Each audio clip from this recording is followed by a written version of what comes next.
Every year I do my 12 Days of Christmas series, 12 different card ideas that you can use for holiday inspiration. But this year I'm changing absolutely everything. I decided to pick one stamp set and use it for all 12 of those cards. So not only are you getting 12 card ideas, 12 techniques, but it's only centered around one stamp set.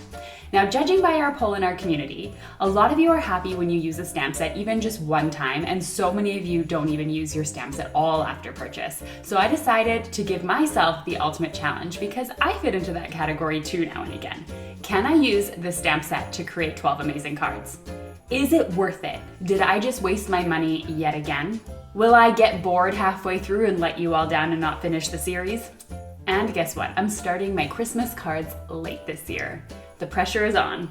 Now, this couldn't be a typical stamp choice, aka me sitting down, opening a newsletter, seeing an amazing card, and immediately buying the stamp.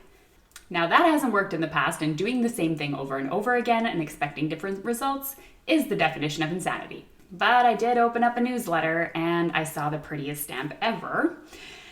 But this is serious me. This is the me that buys stamps and uses them me. The one who isn't going to impulse buy and regret it me. This is the new me. So before hitting add to cart, let's brainstorm some ideas. First things first, I'm going to check my free Stop Wasting Money guide that I created this year and actually take my own advice. I'm very much a do as I say, not as I do person. This gives me a good indication of whether or not I'm wasting money. So do I actually make this type of card? Christmas cards? Definitely. Second thing is this a brand that when I order them, I tend to actually use them? So in the past, have I used this brand often in my creations? Pinkfresh Studios? Definitely. The second thing though that I'm going to ask myself that's similar is, am I looking at inspiration for this stamp set and I'm looking at techniques that I'm not actually all that great at doing? So for example, if I'm looking at an amazing card that looks like it's made by Tiffany Solario and it's got these beautiful spray backgrounds, but I don't actually take out my sprays, then that stamp is not for me. Am I looking at something that's beautifully colored like one of my favorite colorists, Celise?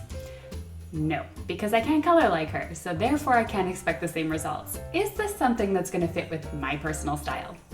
These ornaments? Definitely. Unfortunately, at this point though, I don't feel like I have 12 card ideas in my head. I definitely have decided that this stamp set has a lot of potential, but 12 ideas? Not too sure. So I'm gonna bring out the big guns, the Got Stamps Now What course and ebook. In the ebook, all you have to do is look up what type of stamp it is. In this case, it falls under people, critters, and things. All I need to do is actually look in the book, or I can also print out the insert, and I can see all the techniques that are possible with this type of stamp. This saves me a ton of time of not knowing where to start when I sit down at my desk. So when I printed out the insert that comes with the course, I was able to see that I have well over 12 techniques that I can do with this stamp set. Click, purchase, and time to wait. And that's where my analysis went completely out the window. The stamp arrived, and I didn't realize that all of the ornaments are attached to each other. Now, normally I would just cut the stamp apart, no big deal. But if I cut the stamp apart, the coordinating dies won't work with it because the coordinating die is also just one single die. Now these techniques, I wonder if they'll work. Or maybe they'll be harder to do because the stamp is just one simple size. Things are gonna get interesting.